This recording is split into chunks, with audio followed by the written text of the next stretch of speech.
The first thing is that we can have confidence in Jesus. Can have confidence in who he says he is and who he claims to be. Because if the resurrection is true, then it proves one thing, and that is that Jesus is who he said he was. He is who he said he was.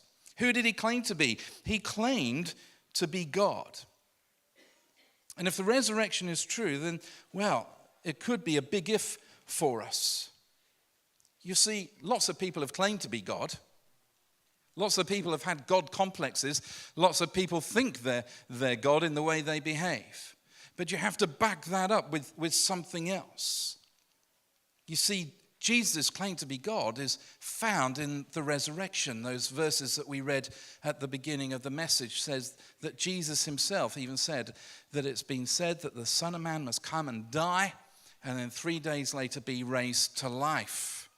And so we need some proof of the resurrection. I'm not going to go through heavy, deep theological discussions this morning, but there are 5 proofs that we can think of. Firstly, there is the change in the disciples. John Stott was a best-selling author and professor of theology, and he said this about what the disciples went through. He said, perhaps the transformation of the disciples is the greatest evidence of all for the resurrection. When Jesus died, they were heartbroken, confused, and frightened. But within less than 2 months, they came out of hiding, full of joy, confidence, and courage. What can account for this dramatic transformation? Only the resurrection, together with Pentecost, which followed soon afterwards. This bizarre group of uneducated men, tax collectors, fishermen, and various trades, these men who were the rejects of society, turned round and changed the world forever. They were transformed. Another proof would be eyewitness accounts. Did you know that 11 times it's recorded in the Bible that Jesus appeared after his resurrection? He appeared to individuals, he appeared to people in 2s and 3s, and at one time he appeared to a crowd of 500 people. In John chapter 21, that was alluded to in our drama, he cooked breakfast for his disciples on a beach. Now that's my kind of Savior. I saw on the news yesterday, somebody, it might have been Good Friday actually, had released a book on Good Friday to disprove the resurrection of Jesus Christ. Don't know if you saw that on the news item, but this is the sort of thing that comes out. Somebody wants to release a book, they want to sell a few copies. When's the best time to do it? Good Friday, and this person was saying, I believe in the Shroud of Turin. I believe that is true. I believe that the Shroud of Turin is actually the burial clothes of Jesus, but I don't believe in the resurrection. And he went on to say this, he said, what the disciples really saw when they talked about seeing Jesus, what they really saw was his burial shroud being brought into a meeting and placed in a place at the front of the congregants maybe, and they saw his image, and that's what they meant when they saw him. And as I was listening to this, I thought, that is a bigger miracle than the resurrection of Jesus Christ, because in all my days, my tea towel has never cooked me breakfast.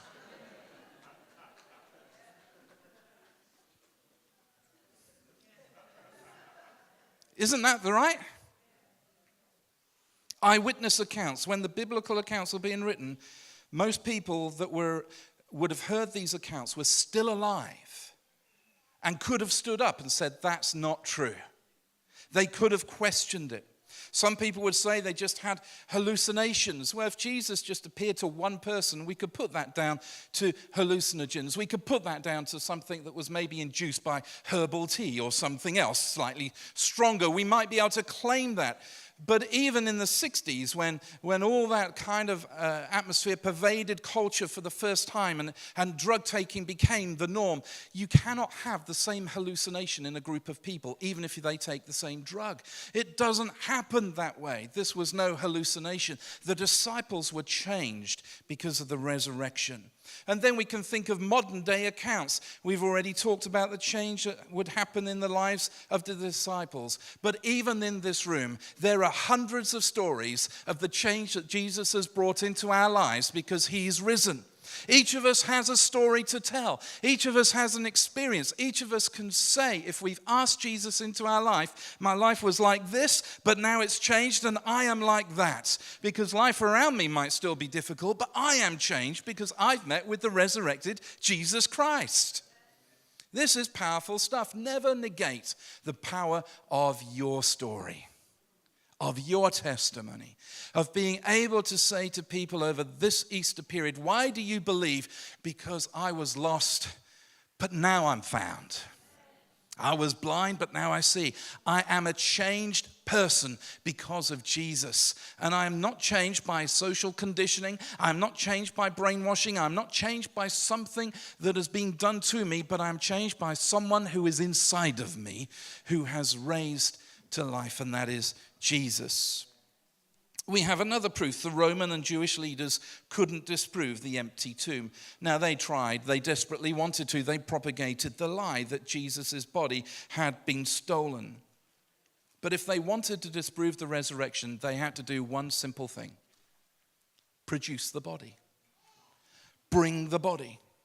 Bring the dead Jesus into church and show him to everybody and say, this is a fallacy. But they couldn't do it. And so they were at a loss. They had all the motivation and all the power and all the means to which to squash this new faith, but they weren't able to do it because it cannot be disproved. And finally, the disciples themselves, thinking of why the resurrection is true, they were willing to die for their beliefs. Now, we might say, well, that sounds pretty shallow in the light of events that have happened in America and in London and certain things that have gone on. There are people dying for all sorts of causes around the world. So actually, that's not much proof at all. For people die for even, well, the most obscure and strangest things. You know, it's true to say that people will die for faith if they believe that faith to be true. People will die for it. But here is an equal and powerful truth. People will not die for their faith if they know it's a lie. People will not die for faith if they know it's a lie. And each of the disciples were willing to lay down their lives. In fact, not just the 12 disciples, but more than that. If we read through Hebrews 11, there were those who were tortured, who were thrown to lions, separated, their bodies pulled apart, all sorts of horrible things that happened to the early Christians, and some of them might have even been in that 500 church meeting where Jesus appeared. You see, my friends, you might die for something you believe to be true, but you certainly won't die for a con, because the power, the will to live is too strong. Lee Strobel, who is on the staff at Willow Creek, has a master's in law, and was also an award-winning journalist with the Chicago Tribune. And he wrote a book a few years ago called The Case for Christ. And he explains his own story, and I think what he says sums up pretty much people that are skeptical of the resurrection of Jesus Christ. He said this about his own journey. He said, I had read just enough philosophy and history to find support for my skepticism. A fact here, a scientific theory there, a pithy quote, a clever argument. And then he goes on to say this, sure, I could see some gaps and inconsistencies, but I had a strong motivation to ignore them, a self-serving and immoral lifestyle that I would be compelled to abandon if I were ever to change my views and become a follower of Jesus. That is the truth. And you might say, well, that's offensive. You know, I don't know Jesus today. I don't know Jesus today. And I just find that really, really offensive. Good. Good. Because the Bible says that Jesus is a stumbling block. He's a stone that makes men stumble. Can we not sanitize Jesus so much, church, that we've turned him into some kind of prancing, effeminate, wishy-washy character that people can't relate to? My Jesus was strong. My Jesus could have called down angels from heaven to remove him from the cross if he chose. My Jesus sent people scattering out of a temple. My Jesus raised dead people to life. My Jesus saved me. My Jesus is strong. There was an old song that comes back to mind that I used to play to my mother before she was a Christian, called Thief in the Night. Some of you might remember the Larry Norman version. I'm not quite that old enough to remember that, but I do remember the Cliff Richard version. Yes, I said Cliff Richard in church. And the song opens, I could talk for hours, but you wouldn't hear a word. Your own opinions make you blind. My mother hated that. She said, that's what I object to. That's what I don't like. You keep telling me that I'm wrong, that I'm wrong, that I'm wrong. And it's the same thing that Lee Strobel said. I had a vested interest to stay the way I was, an immoral lifestyle, because I didn't want to change. My friends, if you're here today and you don't know Jesus, at least be honest with yourself. Even if you're offended with me, be honest with yourself that it is the things that you think you will have to leave behind that stop you walking forward into a relationship with Jesus Christ. And you will never have the courage to leave those things behind. You'll never gain the victory of them. You'll never have the soundness of mind. You'll never have the purpose in your life to be able to do it without first asking Jesus to come into your life. When I was becoming a Christian, I had exactly the same battle. And I described it to a man who eventually led me to the Lord by the name of Sam Patterson. And I said to Sam, Sam, it is like in my life you keep telling me that Jesus is standing at the door and knocking, and I can open the door and let him in.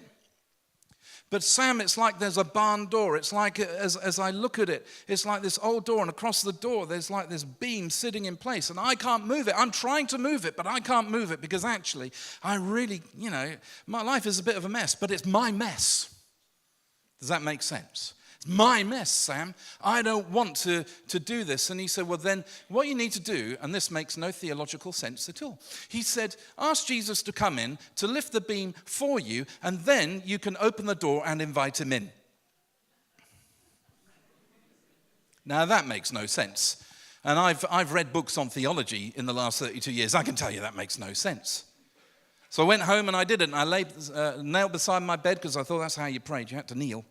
And I knelt beside my bed and I said, well, Jesus, if you're real, you come in and move that beam, and then you come in and then I'll open the door and then you can come in, because it doesn't really make sense to me, but I'll try that. And my life changed. Because he did. Because the things that I was going to leave behind were not as important as the one who was coming in. My friends, this morning, if you don't know him, you can't disprove the resurrection, and you might still sit there and say, Keith, you can't prove the resurrection. Let me say this. People do not die for what they think is a lie. I've not lived the last 32 years based on a lie. I have an inquisitive mind. I like to examine. I like to know. But when push comes to shove, it is a step of faith. It's not blind faith, but it's still a step of faith to be able to say, I'm going to try Jesus. And once that peace overwhelms you, that surpasses every understanding that we can possibly have, you'll never doubt again. Once he comes and resides in your life, you'll never doubt again. Young person, you can be changed forever. Old person, you can be changed for the rest of your life. One of the things my pastor said when he baptized me, John Harrison, he said this, and he's retiring this year at Bible Week. I must thank him for his incredible investment in my life. And one of the things he said when he baptized me was this: I love it when God saves a young person, because when he saves an old person, he saves a soul. When he saves a young person, he saves a whole life.